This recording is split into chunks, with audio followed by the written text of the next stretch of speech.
Thanks for joining us from our studios in Israel. I'm Aaron Porras, here with ILTV's Morning Briefing. Hamas cyber spies have just managed to successfully hack hundreds of smartphones belonging to Israeli soldiers stationed near the Gaza border. According to the IDF, this operation was detected relatively quickly before it erupted into a major security breach.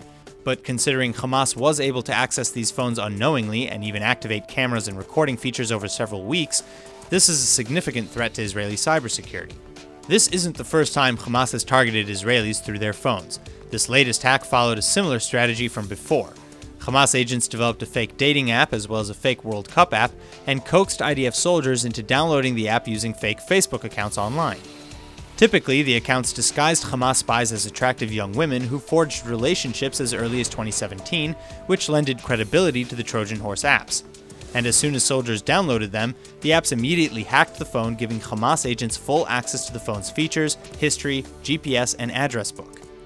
IDF spokespeople have implied that as many as hundreds of IDF soldiers fell for the ruse at some level, and that hacks may have even revealed the inside of military bases or IDF strategies. The apps were available for download on the Google Play Store for Android devices, and there's no word yet on whether or not any classified intelligence was stolen in these hacks. For now, it's unclear if Hamas agents actually even operated in the Gaza Strip or if they were based elsewhere. Officials minimize the potential damage and say that the operation was caught and busted in a matter of weeks.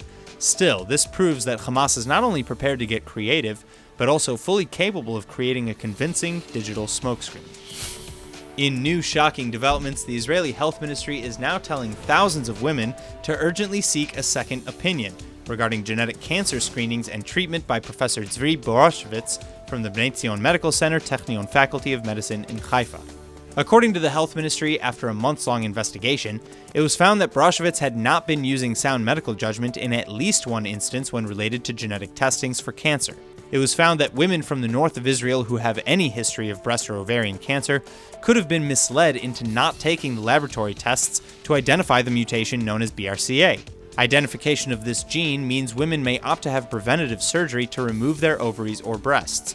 This test can help rule out cancers in up to 97% of cases. But according to the investigation against him, in the case that prompted the probe, Broshevitz told a patient in 2004 that there was no medical justification for carrying out the test, and that the results wouldn't change anything about his approach anyway. Well, nearly 10 years later, at the request of her daughter, the patient had the test done and found that not only did she carry the gene, she also already had ovarian cancer, requiring 6 cycles of chemotherapy and continued medical supervision. The patient sued Broshevitz and the Meuchedet Health Fund and was settled with for an undisclosed sum. But assuming that this advice was given to other women too, thousands could now still be at risk. Yet another series of explosions in southern Syria are being attributed to IDF airstrikes this morning, according to Syrian opposition media. The explosions came from an area housing Assad regime forces and ammunition warehouses. Israel has not commented on this latest event, but has confirmed airstrikes in the past. Also, this comes just days after IDF forces were boosted along the northern Syrian border in response to, quote, developments on the Syrian Golan Heights, end quote. The IDF has stated that it intends to stick to the non-intervention policy in Syria, but that Syrian forces should keep their distance from the border as they drive rebel forces south. Most Israeli airstrikes in the past, however, have been intended to disrupt the flow of arms, cash, and fighters from Iran to Hezbollah. More recently, they've also reportedly been to keep Iranian forces from establishing a foothold in the region and expanding its reach. A senior IDF official was quoted saying the Iranian resolve in the region continues, and we keep operating and disrupting below the threshold of war. Residents in northern Israel were awoken this morning to a 4.1 magnitude earthquake coming from underneath the Kinneret, or the Sea of Galilee. According to the Geophysical Institute of Israel, the quake hit for just about 10 seconds around 4:50 in the morning and was followed by 3 smaller aftershocks: a 3.2 quake 10 minutes later, a 2.1 at 6:41, and a 3.8 magnitude at 10 to 7 in the morning. Residents in the surrounding areas reported being petrified by the sudden shaking, saying it was one of the more frightening things to have happened, and that whole buildings were shaking. Others, as far as Haifa, Kfar Saba, and Petah Tikva, which neighbors Tel Aviv, also reported feeling the quake, with pets and birds being the first to reportedly notice and panic. Israel's eastern border lies along the Jordan Valley fault line, and experts have long predicted that Israel is due for a major earthquake and that the country is massively unprepared for it. As far back as 2016, the Knesset was told to invest now in preparation of a scenario of up to 7,000 deaths and over 170,000 more left homeless. Israel's biggest earthquake in modern history was a 6.2 in magnitude quake back in 1927. Hundreds were killed and hundreds more injured. Thankfully, however, this morning no injuries or damages were reported. Oh no, I hate to even say this, but the writers of Netta Barzilai's Eurovision winning song Toy are being accused of plagiarizing the song. Not only that, they've just been hit with a letter from Universal Music Studios, one of the largest music companies in the world, saying that Universal is preparing to take this to court. The letter claims that Toy was copied from the well-known song by the White Stripes' Seven Nation Army.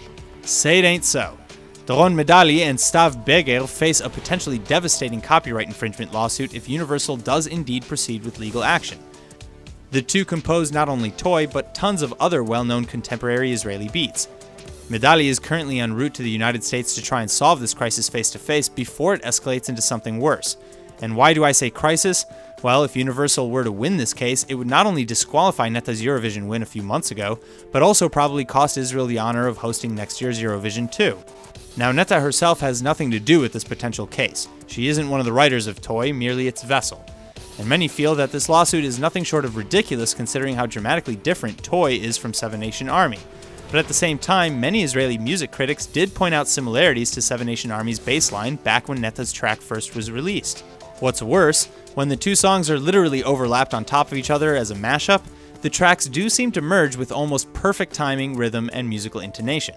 Still, for anyone who's heard Seven Nation Army, the composition is a relatively simple repetition of familiar chords and beats, so it may be a stretch to accuse anyone of copying it.